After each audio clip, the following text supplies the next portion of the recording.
eh, la palabra de Dios. Ajá. Y bueno, este tema a mí me apasiona en realidad, me apasiona mucho, porque nos habla acerca de cuáles son los principales objetivos por los cuales el Señor nos llamó a conocerle. Y de verdad que es un privilegio el hecho de que Dios haya confiado en nosotros para darnos tantas cosas. ¿Y qué nos dio o qué nos ha dado el Señor? En realidad podríamos decir que Él nos ha dado todo. Y todas las cosas que Él nos ha dado son prestadas para que las podamos administrar. Todas las cosas. Esa administración que nosotros le damos a las cosas, le daremos cuenta al Señor. Pero todo es prestado, todo es un tiempo, todo es por unos años. Aún, y con todo respeto lo digo, solo es como persona, solo es un ejemplo. Todo lo que tienen los hombres más ricos del mundo, como Carlos Slim y Bill Gates y todos ellos, todo ese dinero que tienen, que ya no saben ni cuánto es, y nunca sabrán realmente cuánto tuvieron. Digo, porque imagínense asimilar cada peso que tienen o cada dólar, pues nunca, ni lo van a poder usar, ni lo van a poder gastar ellos toda su vida, ni siquiera sus nietos, hasta sus nietos y bisnietos, no van a poder gastar tanto dinero. Y no es cuando humanamente digo, no por envidia, porque yo soy más feliz que Slim porque tengo a Cristo. ¿Para qué querer tanto dinero si no lo vas a poder usar? ¿Para qué? Ni siquiera sus bisnietos se van a acabar todo ese dinero, aunque gastaran millones y millones de dólares cada día. Ellos siguen teniendo todo esto. Ahora no lo digo con una mala intención, lo digo, y ellos merecen nuestro respeto como personas, por supuesto, pero solo lo que ellos tienen es algo administrativo, o sea, algo que Dios les ha concedido que tengan, como todos nosotros y todo ser humano, lo que tengamos, mucho o poco, solamente Dios nos lo ha prestado para administrarlo, unos años nada más. Alguien que se vuelve millonario a los 50 años, pues nada más le quedan 20 años de millonario, nada más ya. Lo demás no va a ser millonario en esta tierra, en esta vida ya. Aunque tenemos como seres humanos el afán de tener, no sé para qué, pero es un afán. Si no se puede administrar lo que ya se tiene, menos se podrá administrar más cosas que podamos recibir. Si no somos fieles en lo poco, tampoco seremos en lo más. Y adentrándonos un poquito en cuestiones de la vida espiritual, Dios también nos ha dado muchas cosas. A veces las administramos mal, a veces las administramos bien, y a veces ni las administramos. En uno de los cursos que estamos viendo, que se llama Dones y Ministerios, yo tengo una estadística, les he dicho a los hermanos, que yo tengo una estadística que la gran mayoría de cristianos no descubre su don o sus dones espirituales. Y mucha gente dentro de las iglesias cristianas dice, ¿qué don tengo? Ni lo sé.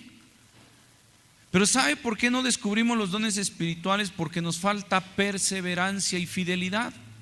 En la primer prueba, en la primer lucha, desistimos y dejamos de esforzarnos. ¿Cierto o falso?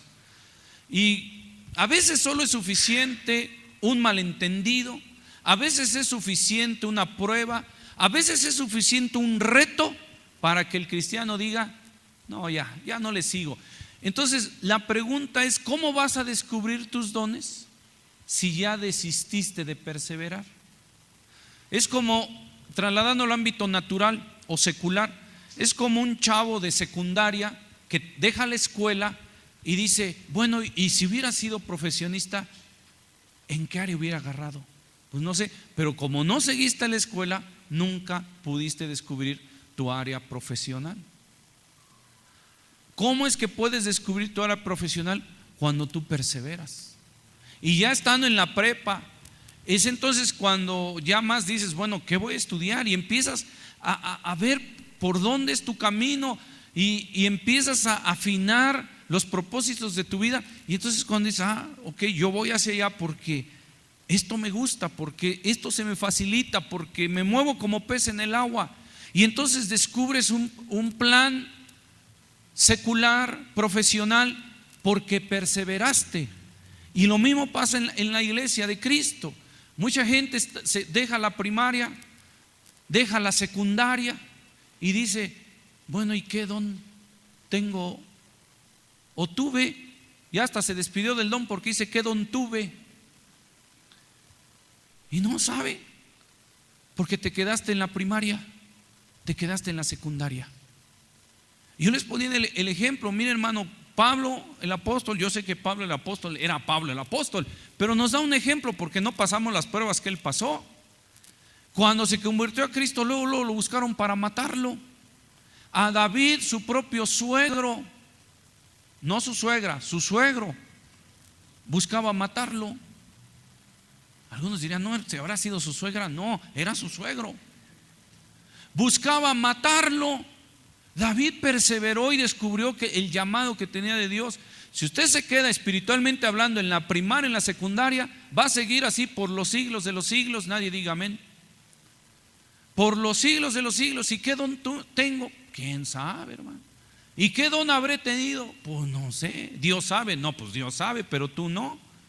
¿Y para qué Dios nos da una herramienta que no sabemos usar? Porque no perseveramos. Si usted persevera, mire, pase lo que pase, venga lo que venga, siga adelante.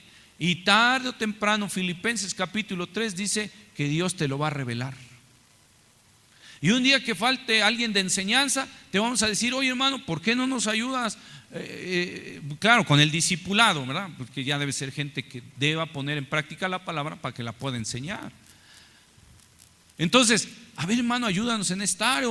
Te empiezan y te empezamos a considerar. ¿Por qué? Porque vemos tu perseverancia. Pero si desistes, pues no vamos a ir, oye, ven, ayúdanos, ven y esto porque hicimos, no, pues no hay esfuerzo, no.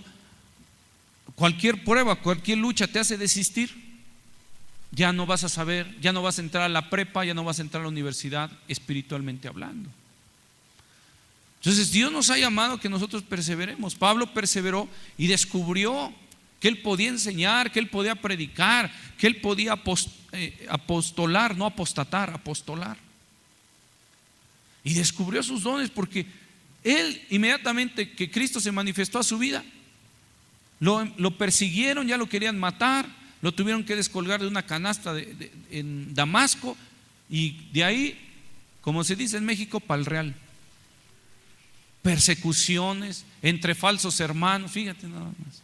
Decía ahora que tuvimos reunión de pastores, decía un pastor, ay hermano, así nos decía, y oramos por él, porque dice, no tengo miedo, no me preocupan los de afuera, los de adentro, dice. Le digo, no llores hermano, échale ganas. Entonces, Pablo el apóstol decía, peligros adentro, peligros adentro, peligros afuera, perseguido, apedreado. Y en Listra, que al pobre Pablo ahí lo tienes apedreado, y dice la Biblia que se levantó y entró a consolar a los hermanos a la iglesia, y él era el apedreado.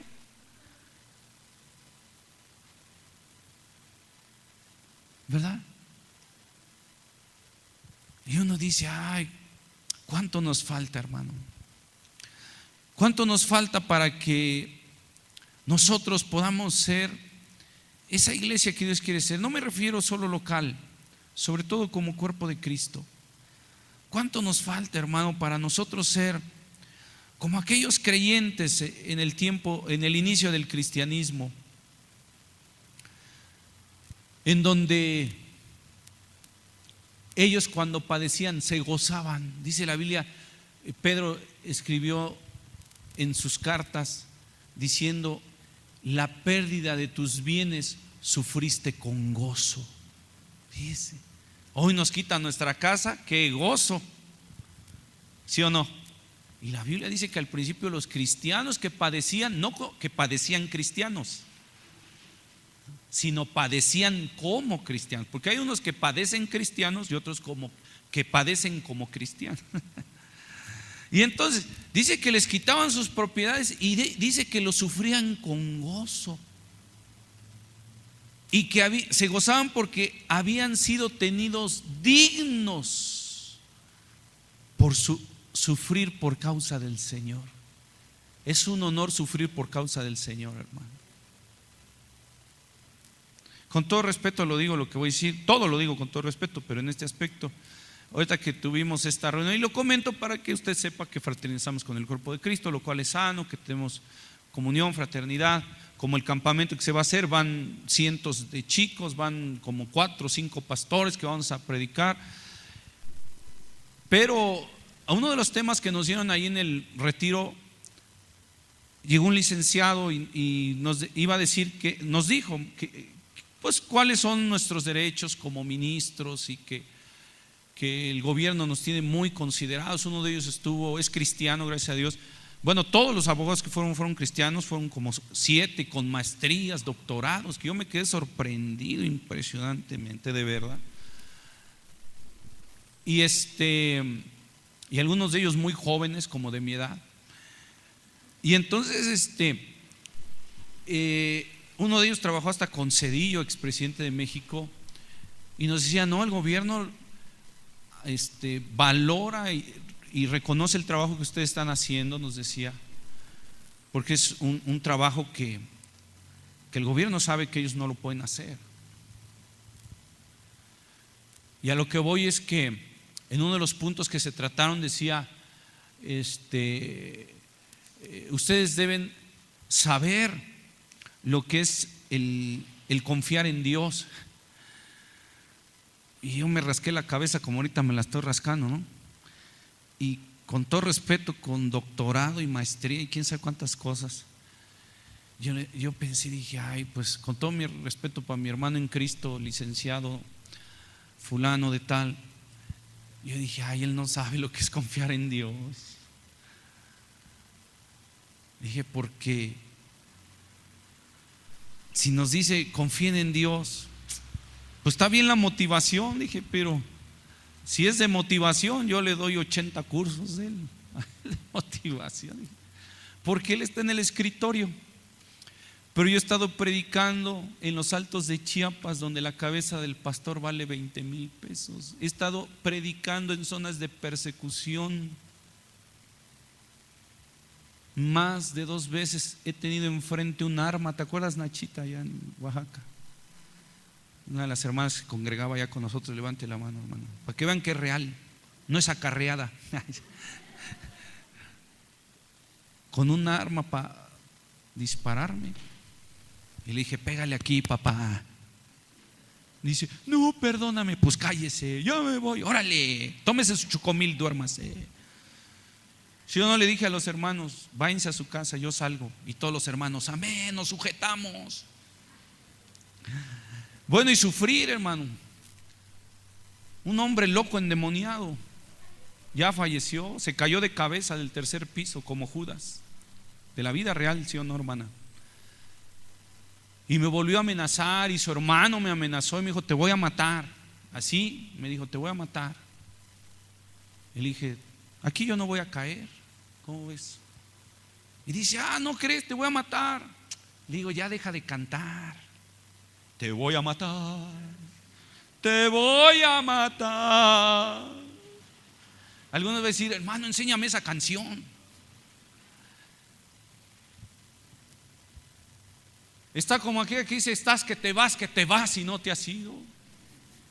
Y te voy a matar. Y cuando seguido pasaba por ahí, oía: y te voy a matar. Y le dije: estás chavo. A lo que voy es a esto, hermano. Nosotros como iglesia tenemos un llamado, tenemos un propósito. Pero a veces dentro del ruido de las actividades y del ruido de nuestras necesidades personales, olvidamos la esencia de lo cual el Señor nos llamó. Lo olvidamos. Pasamos por alto cuál es la verdad de los propósitos y cuáles son los planes que el Señor tiene para nuestra vida. Y en el ruido del diario vivir dejamos de oír la voz del Espíritu Santo.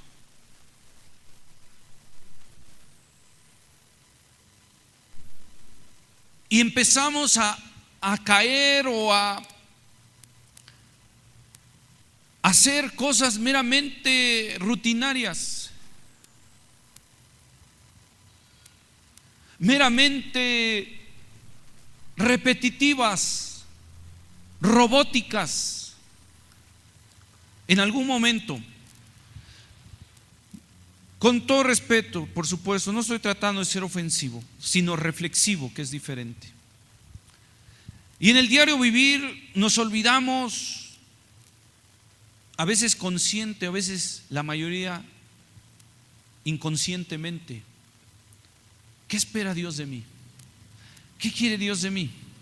Lo que decía al principio, ¿cómo voy a hacer algo que ni siquiera sé qué es lo que Dios tiene para mí?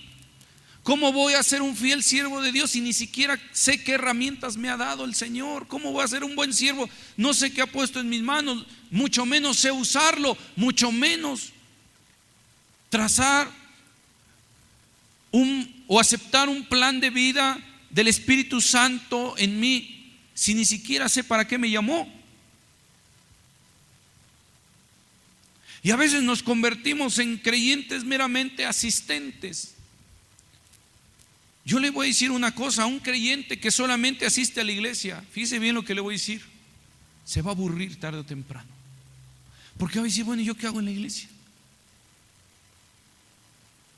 Y a veces, con todo respeto lo digo, este tema se llamó con todo respeto, ¿verdad? Con todo respeto lo digo, le echamos la culpa al pastor y decimos, no, es que el pastor nunca me dijo en qué servir. No, pues si el pastor no es el que te va a poner como en el partido político, tú ponte allá de dedazo, ¿verdad? No, es que tú por tu fidelidad y perseverancia encuentres el plan de Dios en tu vida. El pastor solo te va a orientar, pero eso depende de ti, no del pastor. No, si por mí fuera, yo hubiera mandado no sé cuántos pastores a ministrar afuera, hermano. Tenemos mucha necesidad, mucha necesidad de trabajo, muchas áreas que atender. Ahí en la reunión de pastores nos preguntaban, ¿usted qué área le gustaría que surgiera ahí en su iglesia? Algunos dijeron, pues alabanza, bueno, algunos grupos pequeños. Me gustaría tener un grupo de alabanza. Otros dijeron, bueno, a mí me gustaría abrir ya casas, así. Y me dijeron, ¿y tú, hermano, qué te gustaría? Y dije, ¿lo digo o no lo digo? Pues lo voy a decir, dije. Digo, a mí me gustaría tener equipos de visitación, ¿no? Porque resulta que si no visitas a alguien, se te queja, se te desanima y culpa al pastor, que esto, bueno. Pero eso no depende del pastor, hermano. Volviendo al punto de descubrir tus dones espirituales, no depende del pastor, depende de tu fidelidad y de tu constancia. Pero ahí tienes a David, el propio rey de Israel se le quería oponer a que él fuese rey sobre Israel, Saúl. Pero cuando Dios te llamó, ni Saúl te detiene. Ni el pastor puede detener tu llamado de Dios, por así decirlo, que Dios me libre. Pero ni el pastor te puede detener el llamado que Dios tiene para tu vida. Si tú eres constante y tú eres fiel, porque los dones y el llamamiento de Dios son irrevocables. Eso depende de tu esfuerzo. Claro, se desquitan con uno. ¿Por qué? Porque dicen, pues ¿a quién agarro? Pues al pastor. Nadie diga amén, por favor.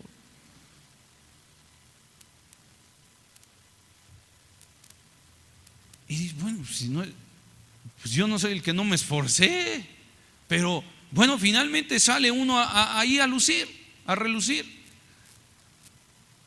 ¿Y qué dice la Biblia de todo esto, hermano? La Biblia de todo esto nos dice que nosotros no debemos olvidar. Uno de los llamados que tenemos de Dios no solo es la perseverancia y la fidelidad. Le voy a decir algo, no en sentido ofensivo,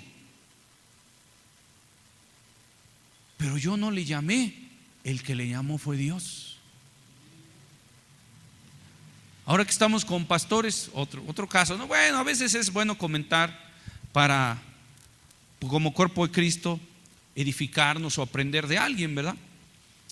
Y muy curioso, un pastor que ahorita ya es pastor, pero que no era pastor cuando el otro pastor no estaba, de lo que le digo del otro pastor.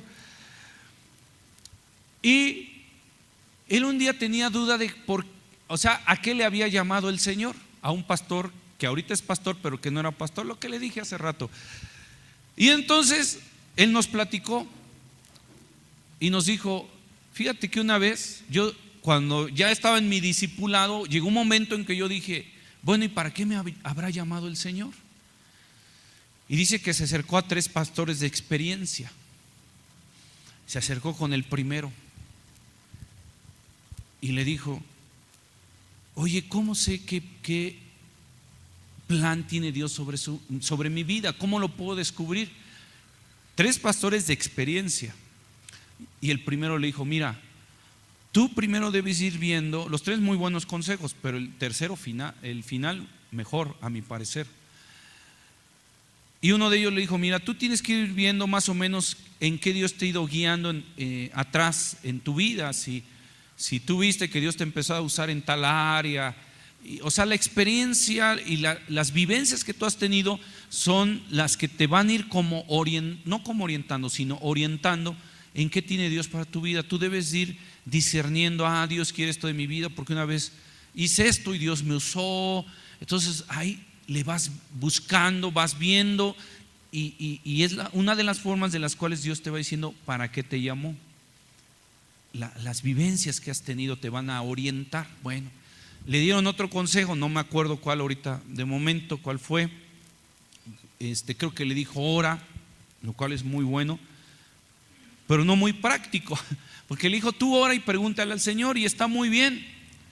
Pero el tercero, cuando llegó con el tercero, le dijo: ¿cómo puedo saber a qué Dios me llamó?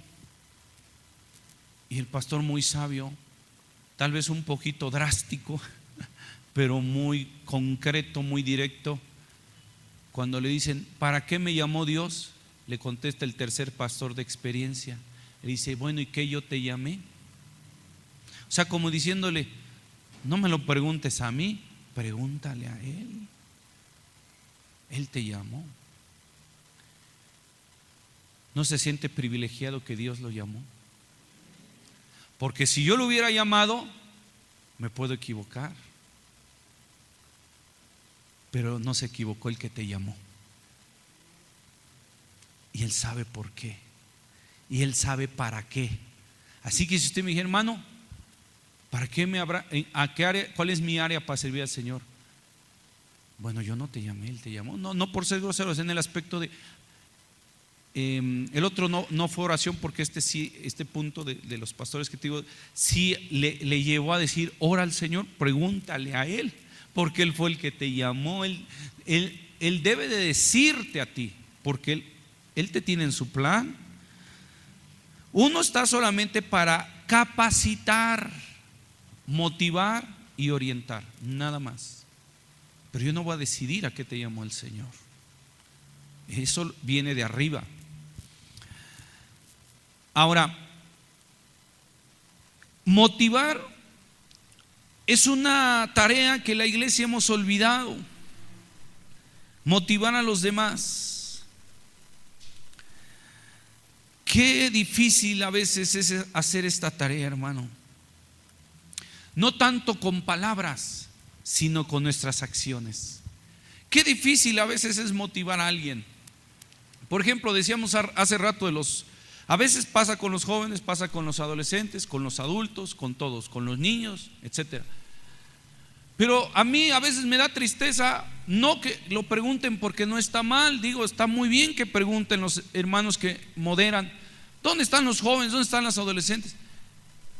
Y a veces me da a mí más tristeza porque nadie levanta la mano, así como mucha indiferencia, mucha apatía.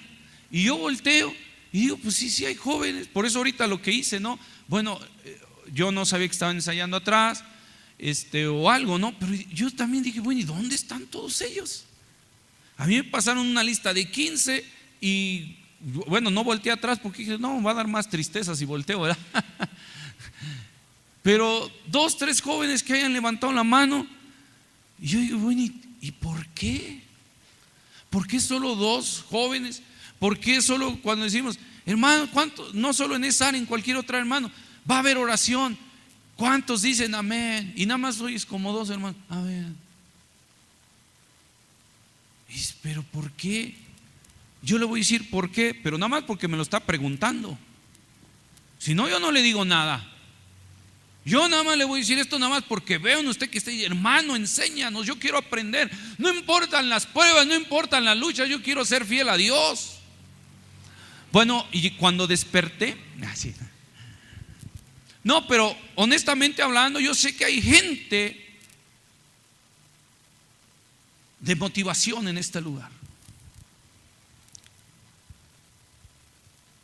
Mucha gente. Cuando nos sentamos en una mesa, yo todo esto lo estoy diciendo con un propósito. En una de las mesas en el retiro de pastores, uno de los últimos que vino, el pastor Jaime Galindo, el arquitecto que nos va a ayudar a edificar allá, que con toda intención también lo invité porque dije, ya échale ojo porque voy a querer los planos. Cuando estábamos en la mesa, estábamos varios pastores. Él me dijo, acabo de ir a tu iglesia a predicar. Le digo, pues sí, pues yo te invité, pues claro que lo sé. Y me dice, oye, qué bonita iglesia es, Adriel. Ay, hasta me supo más rico el filete, hermano. Pero sabes, una cosa es cierto, hermano. Qué bueno que hay gente que motiva, qué bueno que hay gente que anima. Pero quiero decirte algo, ese es uno de los propósitos por los cuales el Señor nos llamó, que nos motivemos. Tú estás llamado a ser un promotor, a animar, porque alguien que anima es un instrumento de Dios y alguien que desanima es un instrumento del diablo. ¿Cierto o falso? Cuando tú animas a otro a buscar a Dios, eres un instrumento de Dios. Cuando tú desanimas a alguien a buscar a Dios, eres un instrumento del diablo. Cristo dijo, ay de aquel que desanime a un pequeño en la fe. Ay de aquel. Mejor es que se ate una cuerda, una roca de molino, que es de esas rocas como enormes, de las que se usaban en aquel tiempo. En el molino eran piedras de toneladas de peso. Mejor es que se amarre una piedra de esas y se eche al mar. Nada más que ahorita nadie corra al mar, déjeme acabar. No desanimes a nadie. Pobre de ti. Dios nos llamó a animar a los demás. Si usted no me lo cree, lea la Biblia. Y todos la ven, ¿verdad? Ve lo que dije. Si no me cree, lea la Biblia. Y todos, a ver. No me entendía. Mejor vamos a leer la Biblia ahorita. Por voluntad, no porque no me cree. ¿Qué dice el versículo 24? Y considerémonos unos a otros. ¿Para qué? Hebreos 10, 24. Hebreos 10, 24.